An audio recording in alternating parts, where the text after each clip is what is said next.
ರೈತರ ಹೋರಾಟಕ್ಕೆ ಬೇಕೇ ಬೇಕು, ಬೇಕೇ ಬೇಕು. ಹೊಳಲ್ಕೆರೆ ಅದಿರು ಲಾರಿಗಳ ಧೂಳಿನ ಅಬ್ಬರ. ರೈತ ಸಂಘದಿಂದ ಹಗಲು ರಾತ್ರಿ ಬೃಹತ್ ಪ್ರತಿಭಟನೆ. ಹೊಳಲ್ಕೆರೆ ತಾಲೂಕಿನಲ್ಲಿ ಕಬ್ಬಿಣದ ಅದಿರು ಸಾಗಾಣಿಕೆಯಿಂದ ಉಂಟಾಗುತ್ತಿರುವ ವಿಪರೀತ ಧೂಳಿನ ಸಮಸ್ಯೆಯನ್ನು ಖಂಡಿಸಿ ಹಾಗೂ ಸೂಕ್ತ ಪರಿಹಾರಕ್ಕೆ ಆಗ್ರಹಿಸಿ ಕರ್ನಾಟಕ ರಾಜ್ಯ ರೈತ ಸಂಘ ಹಾಗೂ ಹಸಿರು ಸೇನೆ ಹುಚ್ಚವನಹಳ್ಳಿ ಮಂಜುನಾಥ್ ಬಣ ನೇತೃತ್ವದಲ್ಲಿ ಬೃಹತ್ ಹಗಲು ರಾತ್ರಿ ಧರಣಿ ನಡೆಸಲಾಯಿತು. ಸಮಸ್ಯೆಯ ಹಿನ್ನೆಲೆ ಜಾನ್ ನೈನ್ಸ್ ವೇದಾಂತ್ ಮೈನ್ಸ್ ಹಾಗೂ ಬೊಮನ್ ಮೈನ್ಸ್ ಕಂಪನಿಗಳಿಂದ ಕಬ್ಬಿಣದ ಅದಿರನ್ನು ಟಿಪ್ಪರ್ ಲಾರಿಗಳ ಮೂಲಕ ರೈಲ್ವೆ ಸ್ಟಾಪ್ ಯಾರ್ಡ್ಗೆ ಸಾಗಿಸಲಾಗುತ್ತಿದೆ. ಈ ಸಾಗಾಣಿಕೆ ಮಾರ್ಗವು ಡಿ ಮದಿಕೆಪುರ ಗ್ರಾಮದ ರೈತರ ಜಮೀನುಗಳ ಪಕ್ಕದಲ್ಲೇ ಹಾದು ಹೋಗುತ್ತಿದೆ.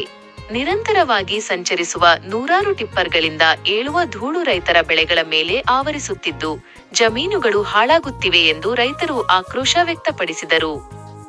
ನಿರ್ಲಕ್ಷ್ಯದ ವಿರುದ್ಧ ಆಕ್ರೋಶ. ಈ ಕುರಿತು ಮೈನ್ಸ್ ಕಂಪನಿಗಳ ವ್ಯವಸ್ಥಾಪಕರಿಗೆ ಈ ಹಿಂದೆಯೇ ಮನವಿ ಸಲ್ಲಿಸಲಾಗಿತ್ತು. ಏಪ್ರಿಲ್ 25ರೊಳಗೆ ಸಮಸ್ಯೆ ಬಗೆಹರಿಸುವಂತೆ ಗಡುವು ನೀಡಿದ್ದರೂ ಕಂಪನಿಗಳು ಯಾವುದೇ ಸ್ಪಂದನೆ ನೀಡಿರಲಿಲ್ಲ. ಇದರಿಂದ ಆಕ್ರೋಶಗೊಂಡ ರೈತರು ಸರ್ವೆ ನಂ. 45ರ ಅಜ್ಜಪ್ಪ ಬಿನ್ ನಾಗಪ್ಪ ಎಂಬುವವರ ಜಮೀನಿನ ಬಳಿ ರಸ್ತೆಯಲ್ಲೇ ಶಾಮಿಯಾನ ಹಾಕಿ ಮೇ 11ರಿಂದ ಅನಿರ್ದಿಷ್ಟಾವಧಿ ಮುಷ್ಕರ ಆರಂಭಿಸಿದ್ದಾರೆ. ರೈತರ ಬದುಕಿನ ಜೊತೆ ಚೆಲ್ಲಾಟವಾಡುವ ಕಂಪನಿಗಳ ವಿರುದ್ಧ ಹೋರಾಟ ತೀವ್ರಗೊಳಿಸಲಾಗುವುದು ಎಂದು ರೈತ ಮುಖಂಡರು ಎಚ್ಚರಿಕೆ ನೀಡಿದರು. ಕಂಪನಿಯ ಸ್ಪಂದನೆ. ಪ್ರತಿಭಟನಾ ಸ್ಥಳಕ್ಕೆ ಮೈನ್ಸ್ ಕಂಪನಿಯ ವ್ಯವಸ್ಥಾಪಕರಾದ ಸುಭಾಷ್ ಚಾವಣ್ ಅವರು ಭೇಟಿ ನೀಡಿ ರೈತರೊಂದಿಗೆ ಮಾತುಕತೆ ನಡೆಸಿದರು. ರೈತರ ಬೇಡಿಕೆಗಳನ್ನು ಪರಿಶೀಲಿಸಿ ಮುಂದಿನ 15 ದಿನಗಳೊಳಗೆ ಸಮಸ್ಯೆಗೆ ಶಾಶ್ವತ ಪರಿಹಾರ ಹಾಗೂ ಕ್ರಮ ಕೈಗೊಳ್ಳುವುದಾಗಿ ಭರವಸೆ ನೀಡಿದರು.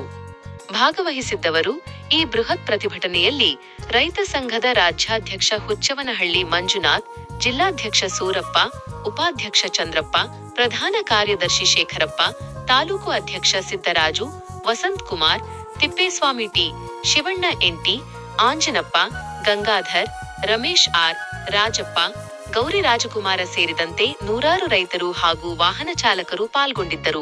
ನ್ಯಾಯಕ್ಕಾಗಿ ಹೋರಾಟ, ಯಾತಕ್ಕಾಗಿ ಹೋರಾಟ, ನ್ಯಾಯಕ್ಕಾಗಿ ಹೋರಾಟ, ಎಲ್ಲಿ ತನಕ ಹೋರಾಟ, ಎಲ್ಲವರೆಗೂ ಹೋರಾಟ, ಎಲ್ಲ ತನಕ ಹೋರಾಟ.